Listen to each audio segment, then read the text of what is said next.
mengungkap cerita misteri hanya di Mirror Horror. Assalamualaikum warahmatullahi wabarakatuh. Pabrik Gula Gempol. Pabrik Gula Gempol yang berada di Kecamatan Palimanan, Kabupaten Cirebon, adalah peninggalan sejarah industri gula kolonial Belanda yang kini telah menjadi reruntuhan yang angker dan penuh misteri. Didirikan tahun 1847 oleh perusahaan Belanda NV Amens Suiker Fabrieken untuk memanfaatkan melimpahnya lahan tebu di Cirebon. Setelah kemerdekaan, diambil alih sebagai unit PG Raja Wali II sekitar 1942, beroperasi hingga penutupan tahun 1995-1996. Dulunya, pabrik ini membentang di area seluas 25 hektar, mencakup 4 desa, Balerante, Palimanan Timur Barat, Semplo, di 2 kecamatan, Palimanan dan Gempol. Kini hanya tersisa sebagian dinding bangunan utama, bekas jembatan timbang, pos jaga, dan cerobong asap setinggi sekitar 30 meter. Banyak area sudah runtuh. Semak belukar tinggi dan akar-akar tumbuh merambat menutupi sisa lantai dan dinding.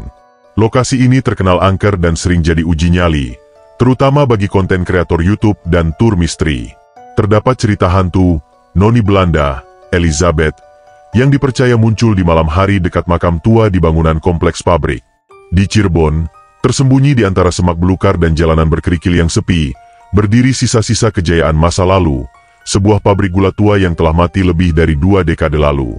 Tapi, tidak dengan arwah-arwah yang pernah hidup di dalamnya.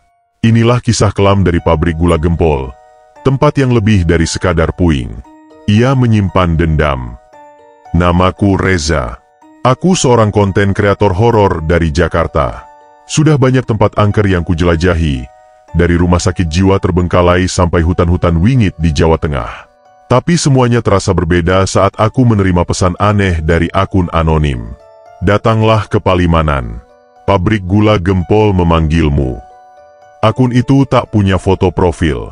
Dan lebih anehnya lagi, begitu kubuka kembali, akun itu lenyap. Tapi rasa penasaranku sudah telanjur membara. Aku ajak 3 temanku, Fajar, Risa, dan Tio, tim kecilku untuk eksplorasi horor. Kami berangkat dini hari. Kami tiba di lokasi sekitar jam 3 dini hari. Suasana begitu sunyi. Tidak ada lampu jalan. Pabrik itu menjulang seperti bayangan hitam besar di tengah pekatnya malam. Cerobong asap tuanya masih berdiri gagah, menjulang ke langit seperti menara pengawas dari zaman lain.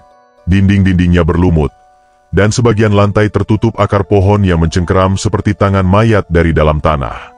Tio sempat bilang, "Kenapa ini kayak hidup? Ya? Gue ngerasa kayak dia merhatiin kita." Kami tertawa gugup. Tapi semuanya berubah saat kami menembus ke dalam ruangan bekas penggilingan. Fajar sedang merekam dengan kamera inframerah. Tapi tiba-tiba kameranya mati. Layar jadi putih statis dan muncul suara perempuan nyanyi lirih, seperti lagu Belanda kuno. Padahal tak ada siapa-siapa di ruangan itu. Saat kami memutar ulang rekaman yang sempat rekam beberapa detik, terlihat siluet seorang wanita berbaju putih panjang, berdiri diam di ujung lorong. Wajahnya menghadap tembok, tidak bergerak. Kami pikir itu efek cahaya. Tapi saat Fajar zoom, wajahnya seperti terbakar. Matanya kosong. Kami menemukan satu bangunan kecil seperti gudang dengan gembok tua yang sudah karatan. Risa, yang PK secara spiritual, mendadak mimisan dan berteriak, "Jangan buka pintu itu. Ada dia di dalamnya." Kami terdiam. Tapi Tio, yang selalu nekat, tetap membukanya. Di dalam, ada semacam ruang bawah tanah kecil, dan satu nisan berbahasa Belanda. Elizabeth van Dijk 1879-1901. Tiba-tiba aroma gula gosong memenuhi udara, padahal jelas tak ada apa-apa yang terbakar. Kami buru-buru menutup pintu dan keluar, tapi Risa tampak seperti kesurupan. Dia menunjuk ke langit-langit bekas gudang sambil berkata, "Dia dikurung di bawah, bukan karena dosa, tapi karena kebenaran yang dia tahu." Kami sepakat untuk pergi, tapi jalan keluar seolah menghilang. Jalan yang kami lalui untuk masuk, berubah menjadi tembok bata yang tak mungkin ada sebelumnya. Dan di atas cerobong asap, terlihat seseorang berdiri. tinggi, mengenakan topi pet dan jas seperti mandor Belanda. Tapi wajahnya hitam legam seperti hangus terbakar. Lalu, suara siulan terdengar dari belakang kami. Kom op, werk sneller. Kami menoleh. Tak ada siapa-siapa. Tapi, kamera kembali hidup dengan sendirinya. Dan merekam sesuatu. Risa masih dalam kondisi tidak sadar. Napasnya berat. Mulutnya komat kamit menyebut kata. Belanda, darah, disekap, dikhianati. Tio panik. Kami semua sepakat mencari tempat terbuka untuk menenangkan diri. Tapi saat kami berbalik arah, semua lorong terlihat berubah bentuk, seperti labirin yang memerangkap kami. Dan di ujung salah satu lorong, tampak seorang wanita berdiri. Gaun putihnya kotor, sobek, seperti pakaian dari zaman kolonial. Rambutnya pirang pucat, kusut, dan menutupi separuh wajah. Tapi matanya kosong, menatap lurus ke arah kami. Itu Elizabeth. Fajar memberanikan diri mengambil kamera. "Siapa kamu?" Elizabeth tidak menjawab. Tapi pelan-pelan, dia melayang mendekat tanpa menggerakkan kakinya. Suasana jadi dingin. Sangat dingin, seperti masuk ruang pendingin daging. Risa tiba-tiba sadar, dan berteriak, "Jangan bicara padanya." Itu bukan Elizabeth lagi. Kami berhasil keluar dari bangunan itu dan menemukan bangku besi tua di dekat pos jaga. Di situ, Risa bercerita sambil gemetar. "Elizabeth, dia bukan arwah jahat dari awal. Dia dulu putri pemilik pabrik ini, Van Dijk. Tapi dia jatuh cinta sama buruh pribumi, namanya Kartono. Hubungan mereka ditentang. Elizabeth menyembunyikan Kartono di ruang bawah tanah. Tapi suatu malam, mereka ketahuan. Van Dijk murka. Kartono disiksa dan dibakar hidup-hidup di dalam tungku pabrik. Dan Elizabeth dikurung di ruang sempit bersama mayat kekasihnya, sampai mati. Sekarang, dia gentayangan, mencari siapapun yang berani membuka kembali kenangan itu." Saat Risa selesai bercerita, kami mendengar suara gemuruh dari dalam pabrik. Seperti mesin tua yang menyala. Padahal semua alat berat di sana sudah berkarat dan hancur. Kami kembali ke dalam untuk memastikan, dan mendapati tungku pembakaran menyala dengan api merah menyala terang. Asap keluar dari cerobong, dan terdengar jeritan. "Tolong, keluarkan aku. Reza, Fajar, kalian mau jadi seperti aku?" Kami terpaku. Nama kami disebut. Itu suara laki-laki, tapi juga suara perempuan. Seolah dua suara bersamaan, dari mulut yang sama.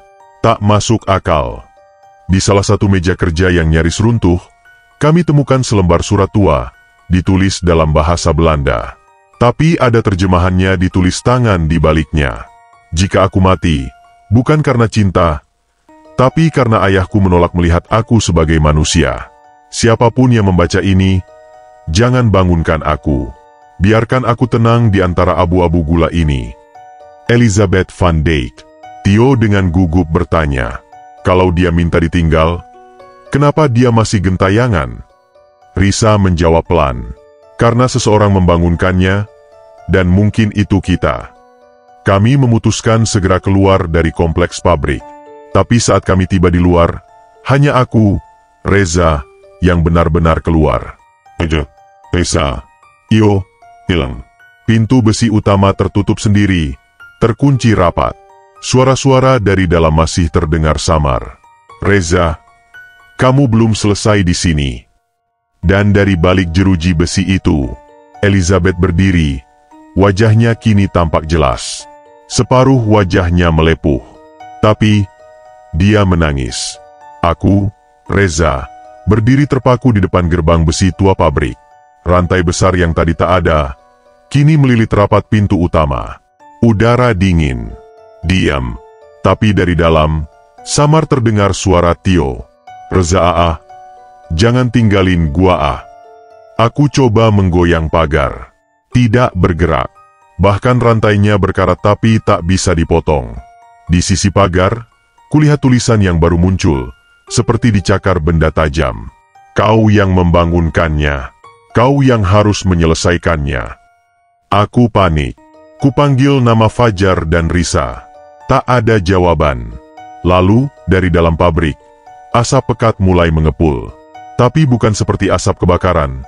Aromanya manis dan asam, seperti campuran gula gosong dan daging terbakar. Tanpa pikir panjang, aku cari jalan masuk lain, melewati semak-semak belakang yang dulunya jalan pengangkutan tebu. Aku paksa diri masuk, walau kaki robek kena kawat berduri dan pecahan kaca. Begitu masuk, aku langsung mendengar suara mesin penggiling menyala. Padahal listrik jelas tak terhubung. Suara rantai, roda, dan uap mendesis bersahut-sahutan. Di tengah ruangan itu, kulihat Tio, terikat di kursi besi, tepat di depan tungku pembakaran besar yang menyala merah. Tio berteriak, "Jangan dekat, Za. Dia ada di belakang kamu." Aku menoleh perlahan. Dan di sana berdiri sosok hitam tinggi, mengenakan topi bundar dan seragam tua Belanda. Wajahnya seperti arang, kulitnya retak dan terbakar. Itu penjaga tungku. Dia tak bicara, tapi tangannya menunjuk arah tuas pembakar, seolah memaksaku memilih. Saat aku mencoba menarik Tio pergi, tiba-tiba suasana berubah. Aku tak lagi di pabrik tua, aku berada di tahun 1901. Pabrik terlihat hidup. Suara buruh, kereta tebu, dan peluit pabrik terdengar jelas. Tapi semuanya terasa kabur. Buruh-buruh tampak murung. Ada yang berlumuran darah. Ada yang hanya berdiri menatap kosong. Di sana kulihat Elizabeth, masih hidup. Wajahnya cantik, lembut, tapi sedih. Ia sedang memeluk seorang pemuda pribumi, yang tubuhnya penuh luka cambuk. Itu Kartono. Seorang pria tua berteriak dari balkon. "Keluarkan dia dari pabrik ini. Elizabeth, kau telah mencoreng kehormatan keluarga Van Dijk." Dan kemudian, semua warna hilang. Dunia kembali gelap. Aku tersentak dan kembali ke pabrik sekarang. Tio sudah tak terikat, tapi menghilang entah kemana. Di lantai, ada jejak darah mengarah ke dalam lorong tua menuju ruang fermentasi. Aku ikuti jejak itu. Dan di sana kulihat Fajar berdiri mematung, matanya kosong. Di depannya, bayangan Elizabeth muncul, wajahnya setengah cantik, setengah hancur melepuh. Dia memegang cermin tua yang retak, dan menyodorkannya ke arah Fajar. "Lihatlah siapa dirimu. Kau juga pernah mengkhianati cinta, seperti ayahku." Saat Fajar menatap cermin, tubuhnya langsung jatuh ke lantai. Mengeras, seperti patung gula yang membatu. Aku teriak, tapi suara tertelanku sendiri. Lalu Elizabeth menatapku. Matanya tak lagi kosong, tapi penuh kesedihan. "Reza, mereka tak akan keluar, sampai kau mengakui bahwa cinta tidak bisa dimakamkan bersama sejarah." Aku hampir tak bisa bernapas. Cermin yang dipegang Elizabeth kini menghadap ke arahku. Dan yang kulihat di sana, bukan wajahku, tapi wajah Van Dijk, ayah Elizabeth. Tubuhku membeku. Elizabeth berbisik, "Ayah, akhirnya kau kembali." Saat pikiranku mulai hilang kendali, sosok Risa muncul dari balik lorong gelap. Wajahnya pucat, tubuhnya penuh debu, tapi tatapannya tajam dan sadar. Dia langsung memelukku dan berkata, "Reza, kamu bukan Van Dijk. Jangan tertipu. Itu cuma ingatan yang Elizabeth tanam agar kau ikut tenggelam dalam dendamnya. Tapi dia nggak sepenuhnya jahat. Dia cuma terjebak." Risa mengeluarkan sesuatu dari dalam tas kecilnya, kalung salib tua dan selembar surat doa dalam bahasa Belanda yang ia temukan di ruang bawah tanah. Kami berkumpul di ruangan tengah, tempat tungku besar dulu menyala. Di sana, terlihat 3 lilin kecil menyala sendiri, dan sosok Elizabeth berdiri di tengahnya. Ia menatap kami. Matanya basah. Kami duduk melingkar. Risa memimpin doa dengan suara bergetar. "Tuhan yang Maha Pengasih, terimalah jiwa Elizabeth Van Dijk yang terluka dan tersesat. Ampunilah dosa-dosanya dan beri dia jalan pulang." Angin tiba-tiba bertiup pelan. Dinding tua yang tadinya gelap, kini dipenuhi cahaya samar. Di tengah nyala lilin, bayangan Kartono muncul di samping Elizabeth. Keduanya saling menatap, lalu bergandengan tangan. Elizabeth berkata pelan, "Terima kasih, karena kalian tak membiarkanku membusuk dalam dendam." Setelah doa selesai, cerobong asap tak lagi mengeluarkan bau gosong. Pabrik menjadi senyap, tapi kini terasa ringan. Pintu utama yang sebelumnya terkunci, terbuka sendiri. Tio dan Fajar ditemukan di ruangan terpisah. Mereka tidak ingat apa-apa, tapi tubuh mereka selamat. Tak ada luka. Kami keluar dari pabrik saat matahari mulai muncul di ufuk timur. Cahaya pagi menyinari tembok-tembok lumutan pabrik tua itu.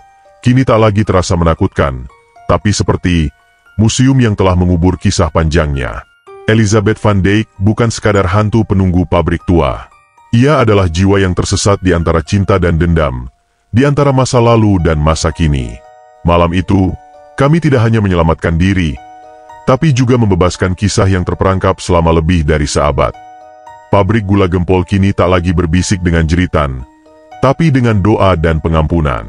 Dan jika suatu saat kau berkunjung ke sana, bawalah bunga dan bisikan satu kalimat. Elizabeth, kau sudah pulang. Kisah ini bukan sekadar cerita tentang hantu, tapi tentang cinta yang dikubur hidup-hidup, dendam yang membusuk dalam sejarah, dan jiwa yang menanti untuk dibebaskan. Pabrik gula gempol di Cirebon mungkin sudah lama berhenti beroperasi, tapi malam ini, kita tahu bahwa ada sesuatu yang masih bernafas di antara reruntuhannya. Jika kalian suatu saat menginjakkan kaki ke sana, berhentilah sejenak. Doakan arwah yang masih tertinggal, dan jangan pernah mengganggu tidur mereka yang sudah lama dilupakan. Terima kasih telah menonton. Jangan lupa like, share, dan subscribe agar kami bisa terus menghadirkan kisah-kisah mistis dari pelosok Nusantara. Sampai jumpa di kisah selanjutnya. Waalaikumsalam warahmatullahi wabarakatuh.